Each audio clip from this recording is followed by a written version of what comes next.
राजमहल की आत्मा, भाग 4। महल के अंधेरे रहस्यों का पर्दाफाश। पिछली कड़ी का संक्षेप। ब्रह्म पिशाच की आत्मा को नष्ट करने के लिए बाबा और चारों दोस्तों ने उसके असली शरीर को ढूंढकर जला दिया। ब्रह्म पिशाच की चीखों के साथ ही उसका अंत हो गया, लेकिन महल का रहस्य अभी तक पूरी तरह सुलझा नहीं था। महल के दरवाजे अपने आप बंद हो गए थे और एक अनजानी आशंका चारों दोस्तों के दिल में अब भी बनी हुई थी। कहानी की शुरुआत सूरज की पहली किरणें महल की पुरानी और दरारों से भरी दीवारों पर पड़ रही थीं, लेकिन महल के भीतर अब भी एक अजीब सा सन्नाटा था। बाबा और चारों दोस्त महल के बाहर खड़े थे, लेकिन उन्हें महसूस हो रहा था कि सब कुछ खत्म नहीं हुआ है।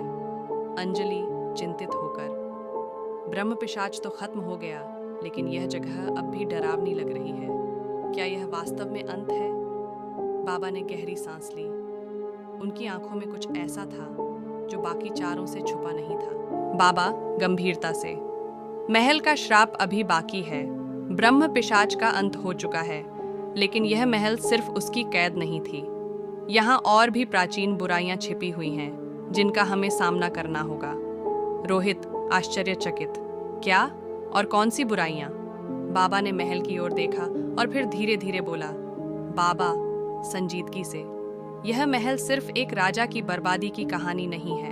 यहाँ कई आत्माएं कैद हैं, जिनमें से कुछ शायद अभी भी जाग रही हैं। हमें वापस अंदर जाना होगा, ये सुनिश्चित करने के लिए कि हम किसी और विनाश को रोक सकें। चारों दोस्त एक दूसरे की ओर देखने लगे, लेकिन उन्होंने तय कर लिया कि वे बाबा के साथ रहेंगे, चाहे जो भी हो। महल के दरवाजे, जो अपने आप बंद हो गए थे, अब फिर से एक अजीब सी आवाज के साथ खुलने लगे। अंदर का दृश्य पहले से ज्यादा डरावना लग रहा था।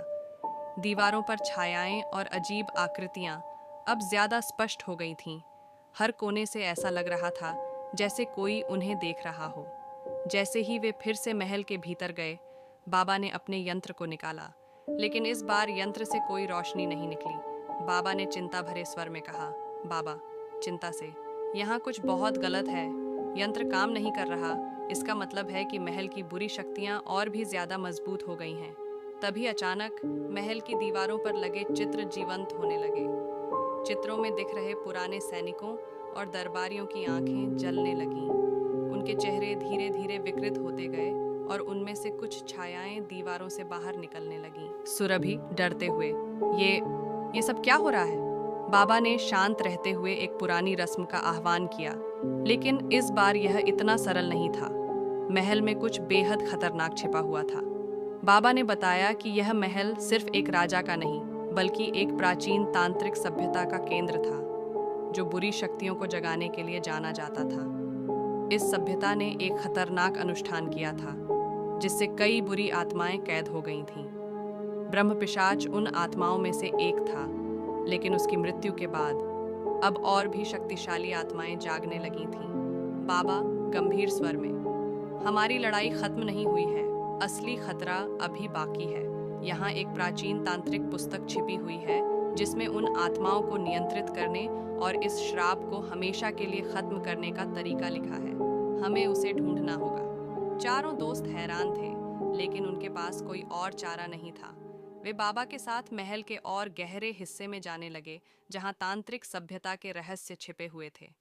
महल के भीतर चलते चलते वे एक पुरानी सीढ़ी के पास पहुंचे, जो सीधे महल के सबसे गहरे हिस्से में जाती थी।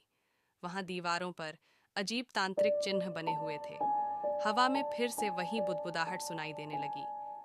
सुरभि को ऐसा लगा जैसे कोई उनका पीछा कर रहा हो। अचानक रोहित को एक अजीब सी किताब दिखाई दी, जो एक पत्थर के नीचे छिपी हुई थी। किताब धूल और मिट्टी से ढकी हुई थी, लेकिन उसमें एक चमकती हुई तांत्रिक चिन्ह बनी थी। रोहित उत्साह से, मुझे लगता है कि हमने उसे ढूंढ लिया है।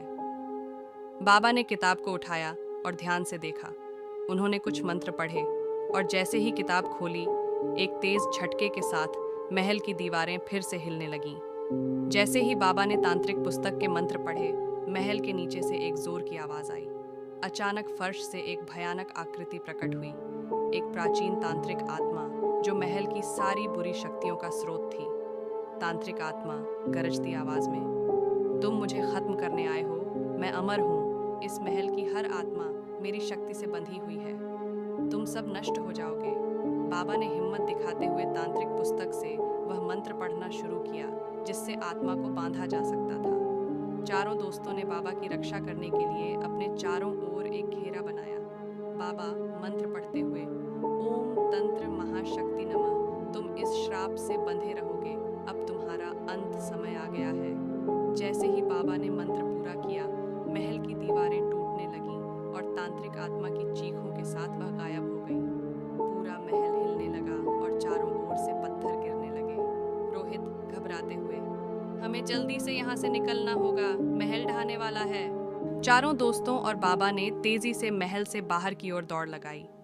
महल की दीवारें गिरने लगीं और जब वे आखिरी बार बाहर निकले, महल का मुख्य दरवाजा पूरी तरह से बंद हो गया। उन्होंने पीछे मुड़कर देखा तो महल अब मलबे के ढेर में बदल चुका था। बाबा थकी हुई आवाज में, अंत में इस श्राप का अंत हो गया है। महल अब पूरी तरह से खत्म हो चुका है और इसके साथ ही वहां छिपी सारी बुरी आत्माएं भी। चारों दोस्तों ने राहत की सांस ली, लेकिन उनके दिल में अब भी डर का एक अंश बचा था।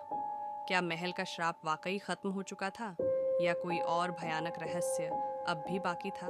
क्या महल के खत्म होने के बाद कोई नई शक्ति जागेगी? क्या महल से जुड़ी कोई और अनजानी कहानी बाकी है? जानने के लिए पढ़िए। दोस्तों, कैसी लगी आपको ये कहानी? अगर अच्छी लगी तो हमारे चैनल को सब्सक्राइब करके बेल आइकॉन दबाना मत भूलना।